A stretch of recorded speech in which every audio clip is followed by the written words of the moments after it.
大家好，欢迎来到五光十色鸡尾酒，我是 Sandy。好久没有和大家分享我的视频了，因为最近几个月呢发生了几件事情。第一呢，就是3月份的时候，我终于换到了喜欢的工作，把我原来的老板给炒掉了。第二呢，换工作不久呢，我不小心从楼梯上踩空了，把左脚给崴了，以至于这几个月都不能跑步。上个月呢，我回了一趟中国，看望了我的父母，和家里人呢一起去欧洲旅行了一圈。我们去了英国、意大利、法国。今天呢，我就和大家分享一款意大利的国民饮料阿佩罗利口酒。旅行喝了太多的红酒，胃喝得有的不舒服，所以今天呢，我就和大家说一下怎么调这款酒。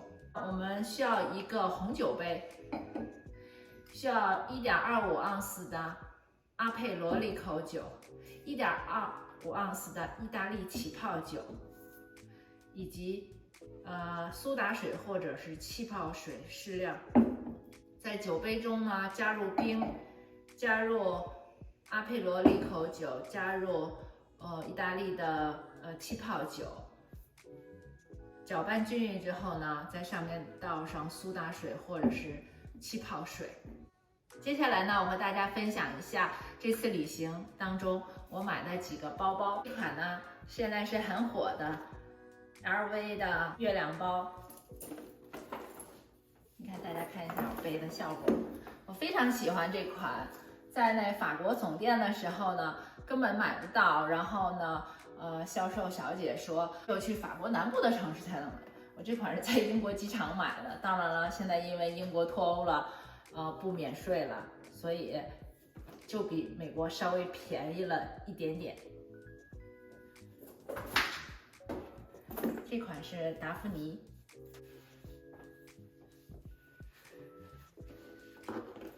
这个容量也非常大，大家可以看一下。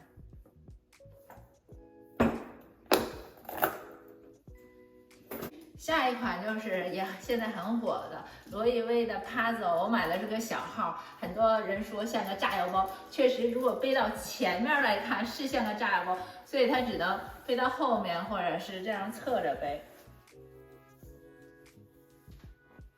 还有一个小的这个拉锁，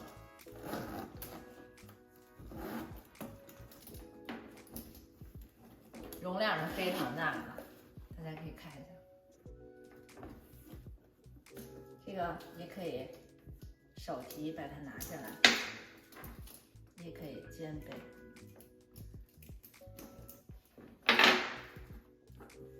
秋冬的时候配大衣，我觉得通勤呢非常适合。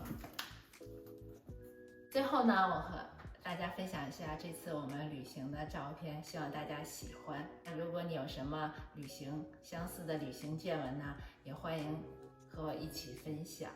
感谢大家的收看，我下次再见。